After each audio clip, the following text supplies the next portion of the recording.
Okay, so for whatever reason, I think we're running out of memory space. Hi, my name is Cherie. Welcome to my journey. We're looking at how much room and what it would take to set up this tent that I bought. Um, we also got our hammock, portable hammock set up. We don't need no trees, you know, yeah. And we got our power bank, power charging with our solar panel. So that there is like ready to go. That would be a simple situation that will only take like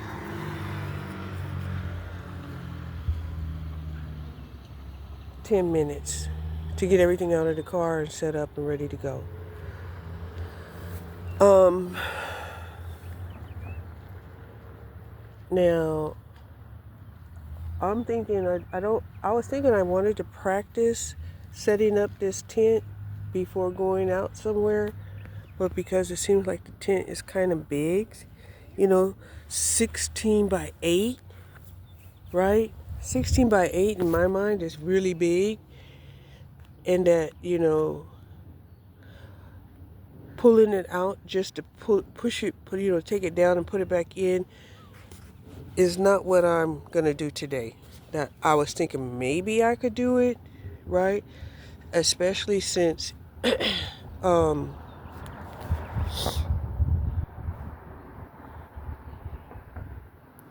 you know, this area is clearing out,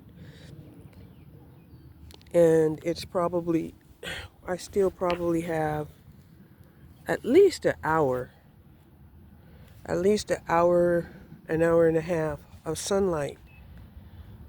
But I don't think I want to do all of that work just to bring it back down, right? Now, I might come back out here tomorrow, earlier, like earlier, not so late. I was up, since early morning today, and that's part of the reason why I have a late start on what I'm here trying to do.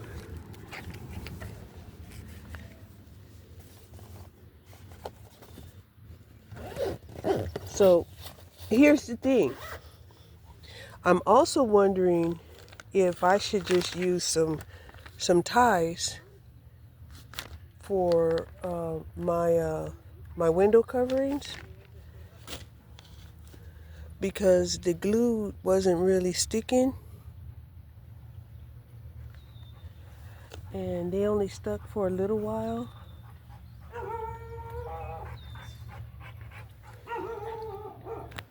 Look at the beautiful dogs. And I didn't bring the paddle for the canoe, but in essence, this is what it looks like, right? I can still go camping without the tent. Like I said, it's a big tent. And that to me is some kind of setup really only worthy if, you were going to be there a day or two, right? And that way, all that work to set it up and then repack it, won't feel like it's in vain. Because clearly, 16 by 8 in my head didn't seem like it was that big. But doing 16 steps and 8 across, yeah, that's pretty big. So,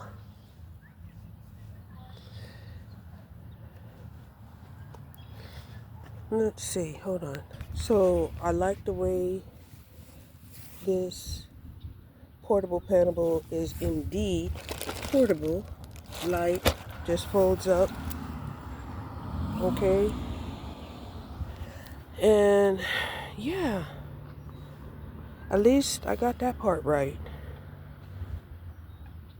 Well, I don't know why I said that. Because, I mean, hell, what did I do wrong? Nothing. Except maybe came out here too late to set up this tent and not take advantage of the fact that I wanted a tent that I could like chill out, chill out, do some chillacking. But I could do this anytime, anywhere, you know. And also, I have a gazebo, right? I have a gazebo.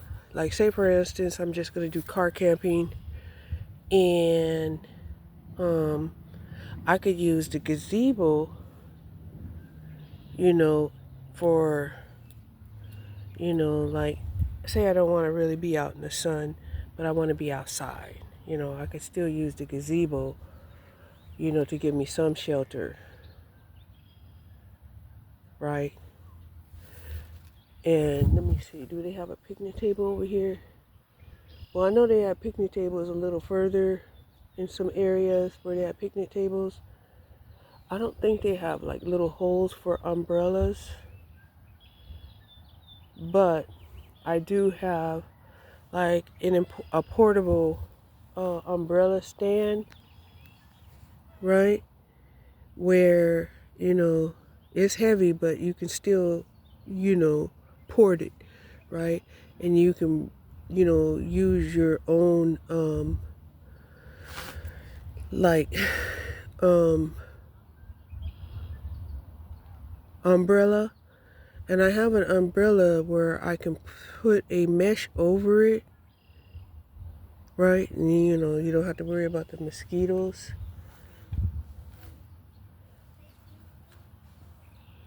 So there's different ways that, I can like set myself up. And because, I would use that so that I'll have like outside seating, and I'm not, setting up the tent and basically car camping. So if I'm car camping, I probably still want to be outside. I want some protection from the mosquitoes. Like, yeah. So that would be I'm going to do the hammock either way. But, yeah. Let me put this in the car. Hold on. I also have my string lights and my lantern right here. Right? I can like pull out the string lights. Oops. Right? And then charge it up. USB. Okay. So, yeah. It's also a lantern. Hold on. So, for me, this is one step closer to realizing the plan, right? And like I said, I don't like to wing it, right? And some people could say, well, you are winging it. Yeah, but I'm winging it under a condition where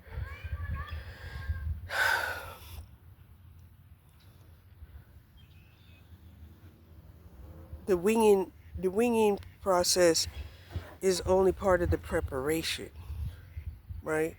I love to be prepared, when I do things. That way,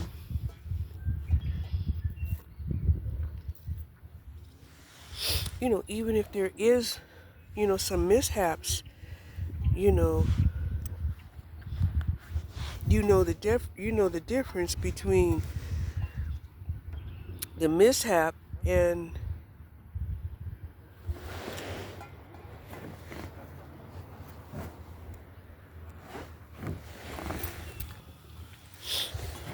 the actual problem, right? if you hadn't experimented, initially, you know, the preparation and the mishaps kind of will be combined together, and you would think, oh, this is too hard, right? But if you're prepared with the correct way of doing things, step by step, little by little, um, then, if you have a mishap, it's a mishap. You know that things could have been different. Things aren't that hard, right?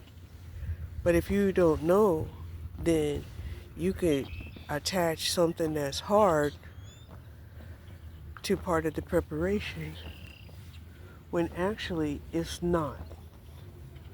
When actually, um, there's always a chance of mishaps. This is so beautiful. My God, look at that.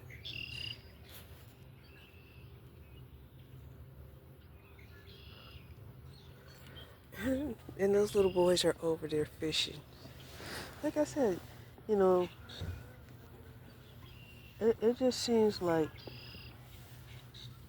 guys are so much more willing, to go fishing. Whereas women, you know, I'll see like very few women actually fishing, but they will accompany the guys that fish, right? You don't see them like holding on to the pole and all of that, too much at all.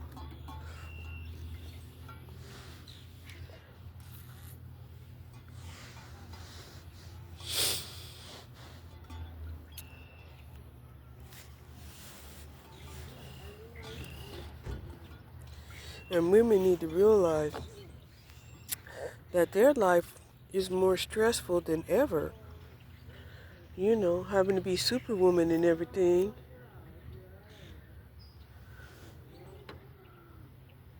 Their life is more stressful than ever. And they need to figure out you know, how to unwind, how to relax.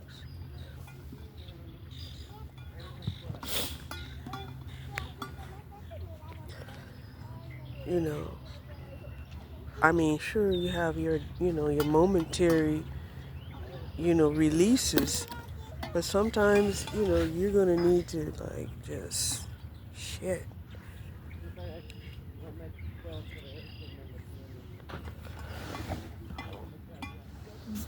Do a whole reset. And I think that's kind of what the guy was telling me yesterday. That the level of relaxation that he gets when he goes fishing, it gives him like a whole reset. As opposed to, you know, moments of relaxation, calming down, you know, because women are starting to see, if they don't figure this thing out, right?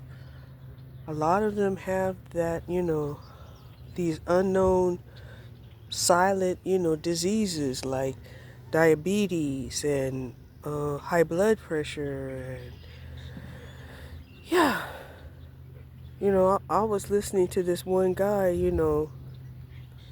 who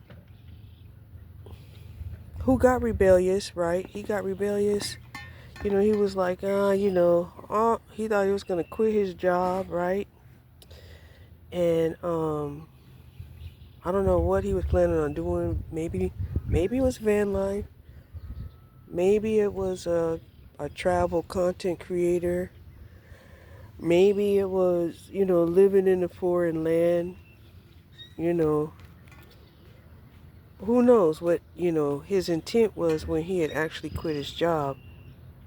But he was stating that the same day when he turned in, his company ID,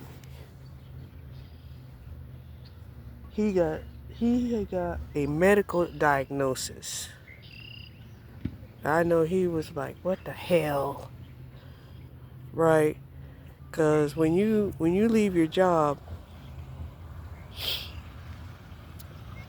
you can get like, what do they call it? Cobra?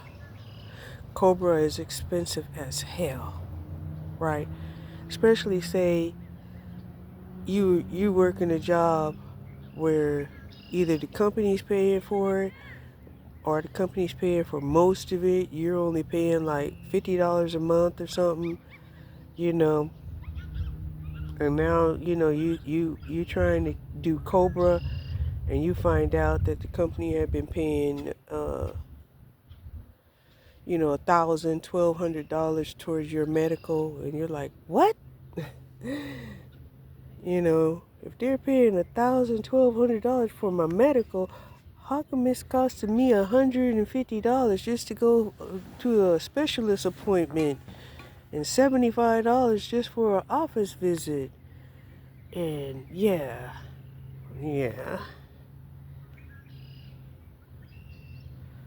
it's so nice out here. Oh my gosh. So yeah, then you're trying to keep your medical because you know, uh, yeah, people don't understand how important it is, to keep the medical until they get sick or until, they suffer disease or injury, right? And even though they may have programs, you know, for those people who don't have medical coverage, a lot of times,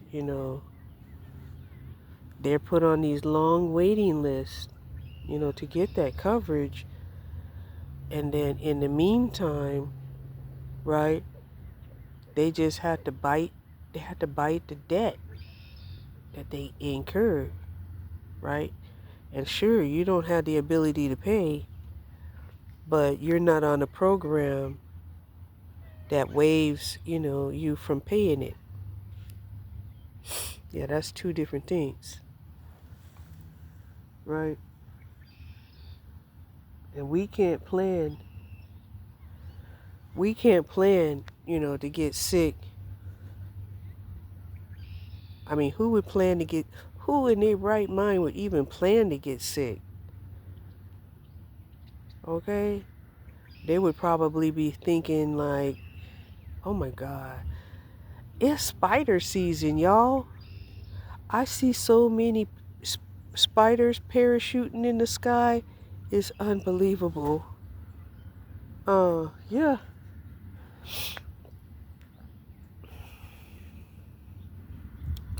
What was I saying? So yeah, he was surprised, and that made his whole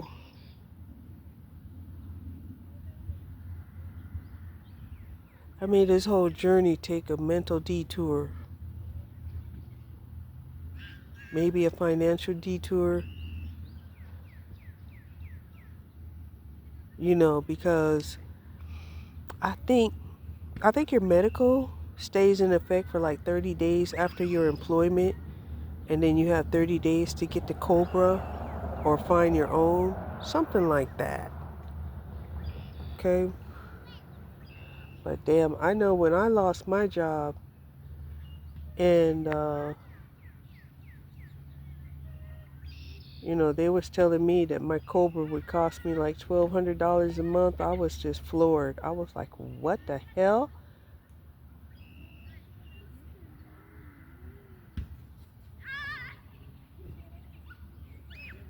So how they reason that out is that you're trying to get um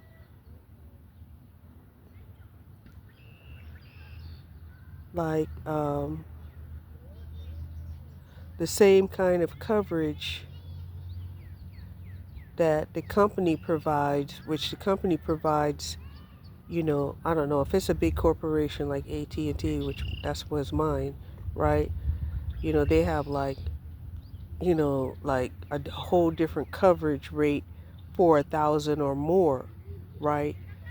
But once you're off of the payroll, then you're trying to get that same coverage by yourself. And that's what the Cobra does. It will offer you the same coverage, but not at the same rate because you're an individual. You're not a corporation with, 1,000 employees or more, right?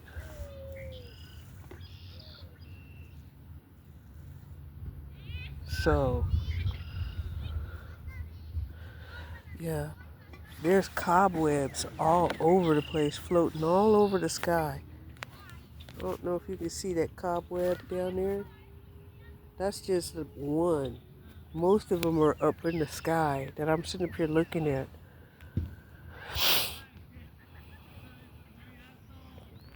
Brings to mind that Charlotte's Web. It's been so long since I seen that movie, but it taught me quite a bit about, spider season. Yeah.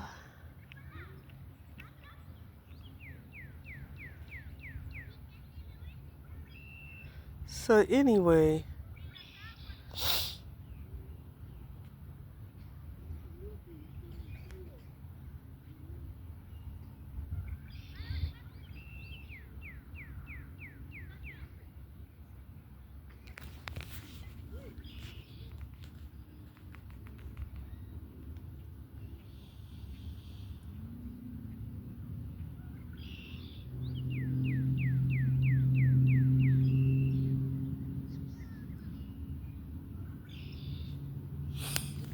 yeah, looks like that boat is skedaddling back to the dock. They're like, yeah, we got about an hour left before it gets dark. We should get skedaddle close to the dock or get ready to go on back home or whatever. And like I said, when I first came here, I was really surprised how many people were out here. And a lot of them, they were just spending the day here, kind of just hanging out down here. And I guess a lot of them, went back home to eat dinner, kind of like what I'm going to do in a little while, right? Because I got corned beef waiting at the house.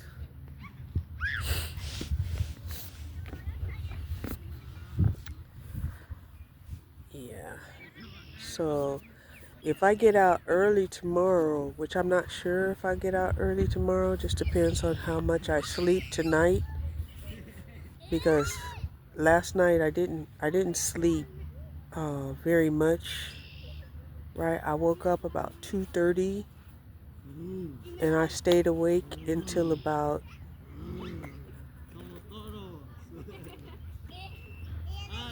almost 8 a.m. I stayed awake until almost 8 a.m. Then I went to sleep and then woke up about, what was it, 1 o'clock? And then about, what was that, about 3:30, that's when I decided, to come on out here, right? But yeah, the whole, what am I going to take with me when I go out? What is it that I'm going to try to do? And like I said, I made a grand effort, right? I got the tent. The tent was already in the car, but I put the hammock in the car. I put the power charger in the car. I put the power bank in the car, put the solar panel in the car. I put the kayak in the car. But yeah, I forgot the paddle, you know. And that's what, and then, and then there was this fear. Like I said, it was kind of a fear because, of the way I seen people act towards the homeless. You know, people are really cruel towards the homeless, right? Because you would think, you know, like say somebody is a homeless person, right? And this homeless person is like, they have to walk the streets at nighttime, right? Because nighttime, it doesn't feel safe for them, right? But, you know, if they could, you know, be homeless and then catch up on some sleep during the daytime because it's safer, you know, to sleep during the daytime. And if they are, you know, if they are, you know, being attacked, say by somebody, you know, the chances of intervention is way higher than at nighttime, right? At nighttime, you know, it's inconvenient for people to help somebody who is being attacked in the middle of the night. It is very inconvenient. Okay? So, uh,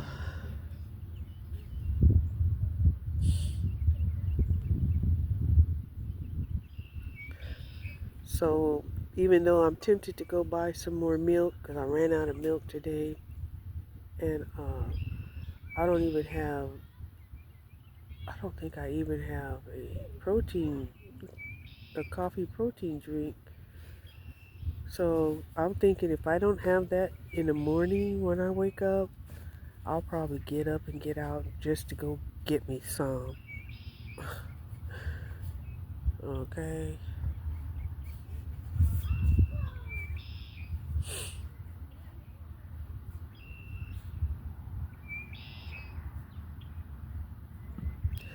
And I'll be honest, you know, I I used to, you know, living a peaceful life without working hard,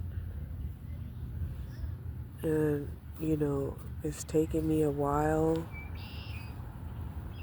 you know, to learn how to relax without getting depressed. And it's not like the same kind of depression that some people have, right? I mean, it's one thing to be depressed about life. It's another thing to be depressed because you no longer feel useful. And you're still going to do some work because, you know, you might be a workaholic, right? And working on the outside is what you're used to doing, right? Out in the world. Uh, you know, and it's a hard transition for some people, you know, a lot of people. That's one of the reasons why, you know, a lot of times retirement is not an option for people because they don't know how to transition from being like a worker bee into being like a honeybee. Yeah, but that's just the way it is, right? If you used to being a worker bee, you know, how do you just be a honeybee?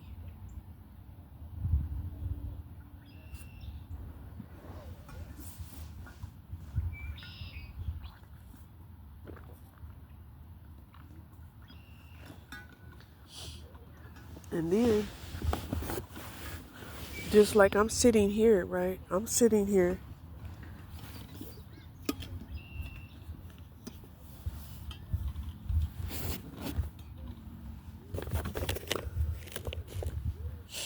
I'm sitting here pretty much the same way that I would be sitting at home, right? Well, we don't sit down, we lay down, right? We hang out.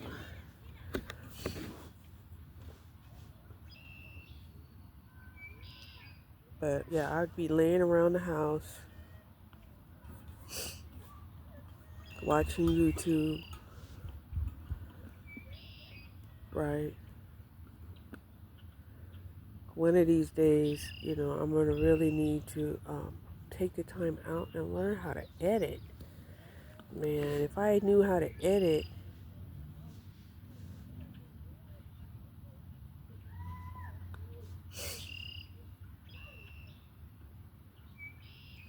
I would dub over, certain things that I didn't want to show or say on these videos that are perfectly good videos, except, maybe, I, was filming somebody else without their permission, or I, you know, had too much of a identifier of who and where I am, right? Um, and in a perfect world, that wouldn't be a problem, right? But some people, you know, that clue, such as, I don't know, seeing your license plate or hearing you talk about a city or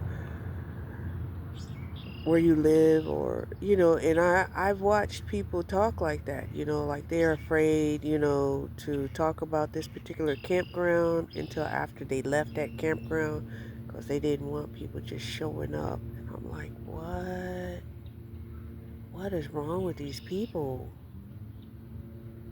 And I mean, some people might have very good intentions. They're like, oh, you camping at Lake Texacoma, no problem. I'm gonna go up there and see you and meet you, and it'd be a whole meetup, right?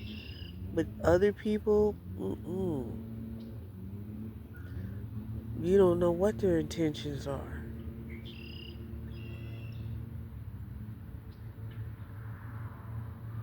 right? Just like what is it, Wild Bunny Adventures, Candace, right? She had did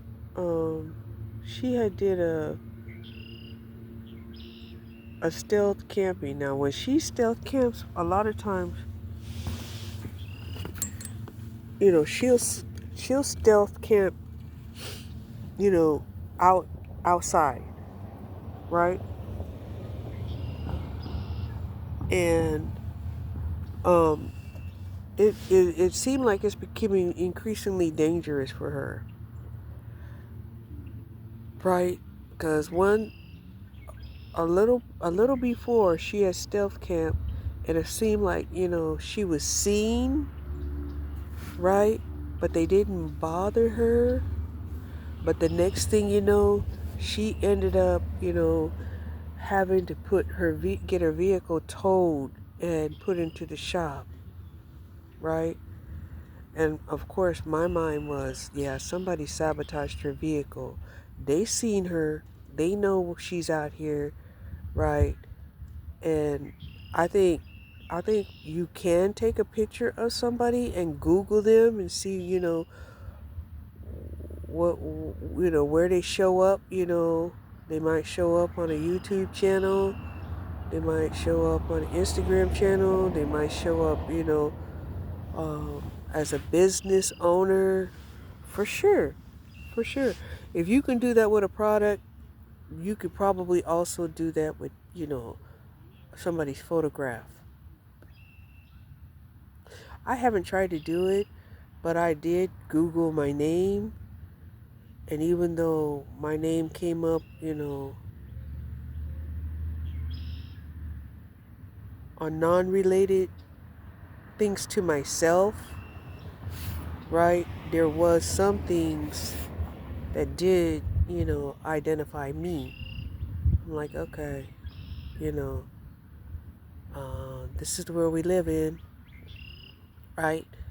But like I said, for every good thing, you have these people out here who are diabolical, you know, and the only thing that makes them happy is debauchery. and shenanigans. And, they think it's funny to go around, creating chaos and mayhem. They think it's funny until it happens to them and it harms them. But while it's happening to other people and harming other people, they think it's funny. Kind of like those people who see somebody falling down, right? And they laugh, thinking it's funny. It's the same thing, right? I don't laugh when I see people falling down. The first thing I'm doing is like, I'm like that, right? These people, they're laughing their asses off. I'm like, what's wrong with y'all, right? Or you'll see people who talk about really tragic things and they're smiling. They're like, yes, when I was younger, I was molested and I was put in juvenile detention. And while I was there, I got into trouble before I had a chance to get out. And I went from juvenile detention straight into jail. And then while I was in jail, I had gotten into some trouble in jail and had to go to prison. And they're saying this all with a smile on their face. And I'm like, what the hell is this? Oops, my drink spilled. And it spilled onto my hat.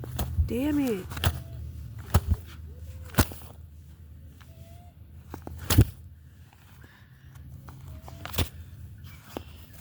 Mm. Yeah. For some reason, this big ass tumbler won't fit into this little drink holder.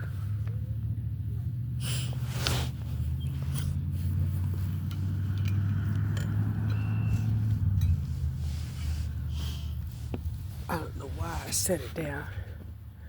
But yeah. And then I was watching this African guy who was like kind of crazy out of his mind. And he was talking about how he loved trouble. He hate peace.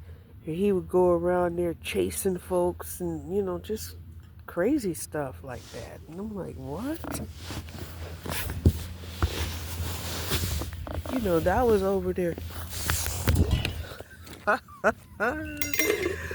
Oh my God. I think it's time for me to go. You would think I had been drinking or something.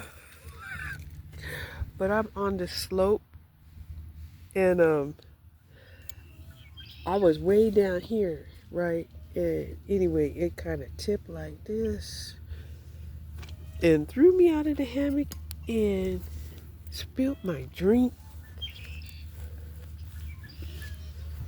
So yeah, I think it might be time for me to go home.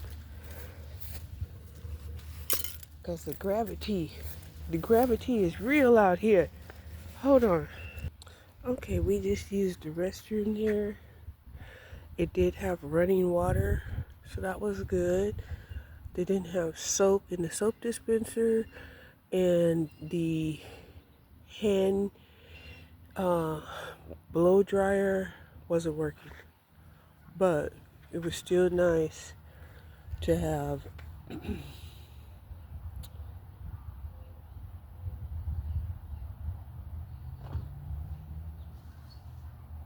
a toilet.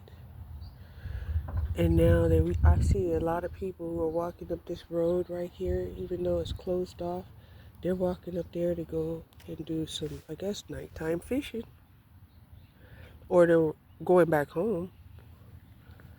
Because even though it was closed off to the traffic, I guess foot traffic can still get through. So the sun is almost setting, and we're going to pack it up. I would say this is, a successful trial, right? Because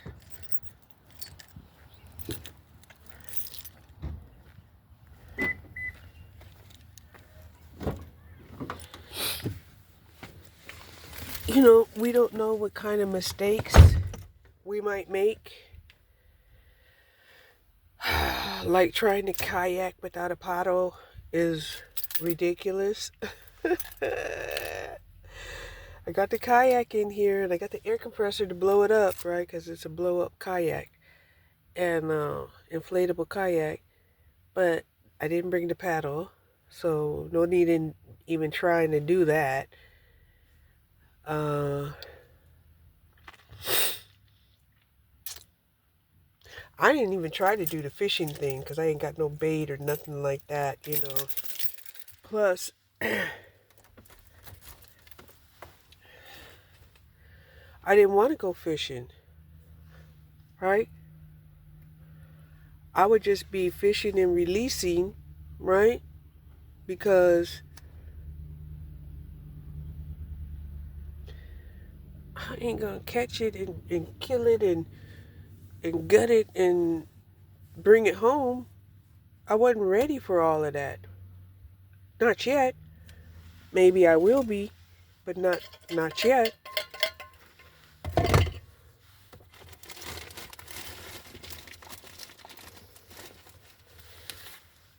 So I'm eating my little salmon frittatas, right?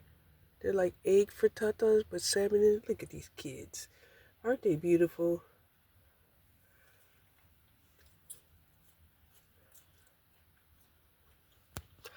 Anyway, on that note,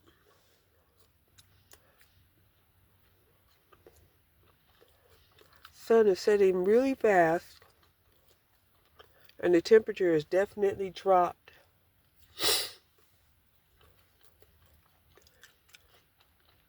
The hammock threw me out. I was like, okay, the hammock's gonna throw me out onto the ground. Time to go.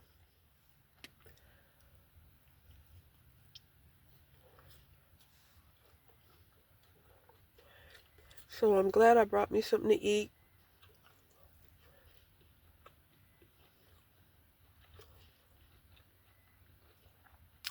Because definitely if I hadn't, I would have been thinking, oh, you need to go to the store. You need to go to the store.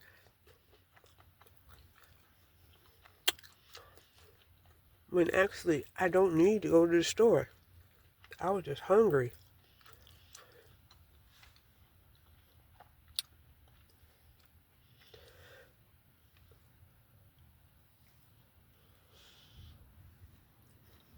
So,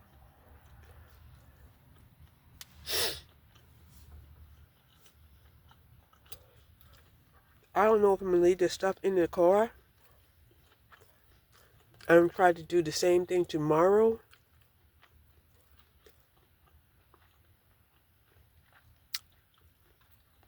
And spend more time. Like I said, I wanted to. Look at that moth in my car. Damn it.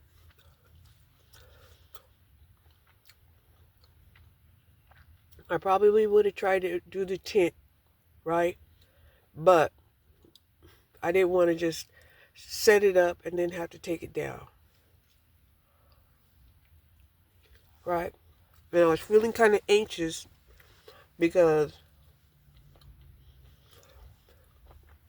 of the homeless situation.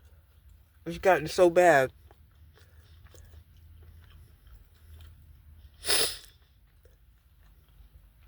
that we don't associate tents with just people out here trying to camp. Right? And let the homeless people say, they're camping too. They got a tent.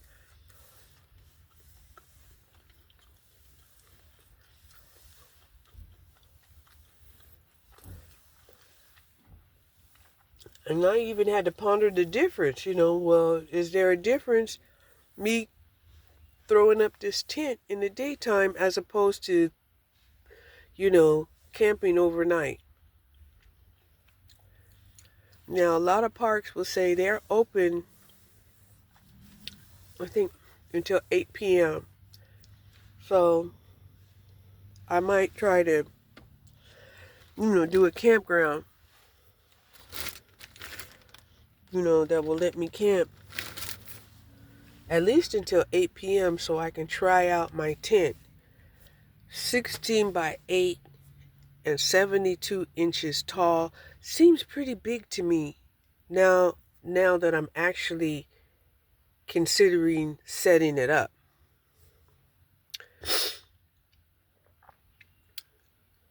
Right? And like I said, I don't want to just do the effort of setting it up to have to turn around and take it back down. I mean, can I at least get a day or two or some hours of the day? At minimum. At minimum. I can't do it in my backyard because I think it's too big for the backyard.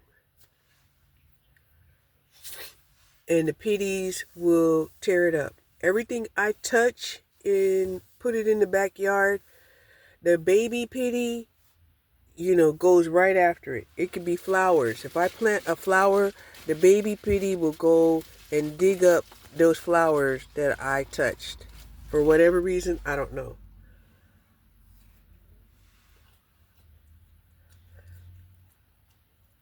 Because it already did that. And I'm like, my God, my intuition had been telling me, do not try to have a garden at this time.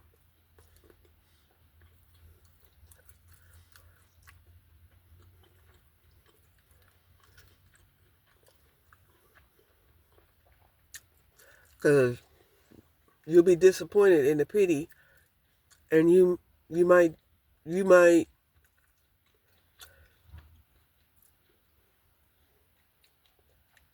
get so upset with that pitty that you'll get rid of it.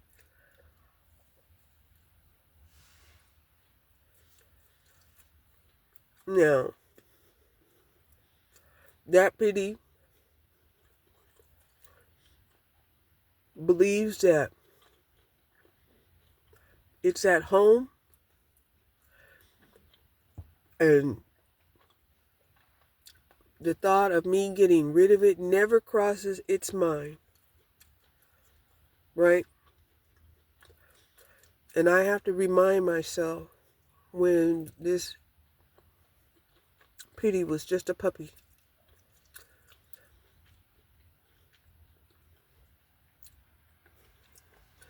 And we were so much in love with that baby pitty.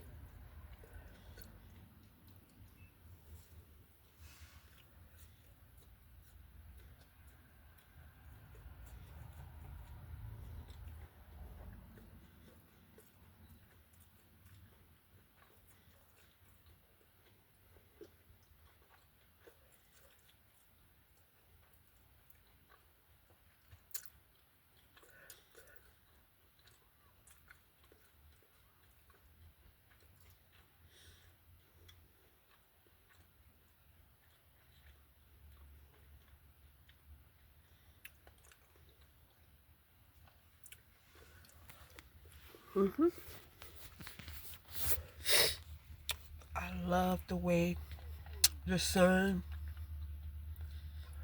reflects light off my skin. I love it. Makes me feel so beautiful. Oh, you're so beautiful. What you gonna do now? We're gonna leave and we're gonna go home. We'll try to do this again tomorrow. Yeah?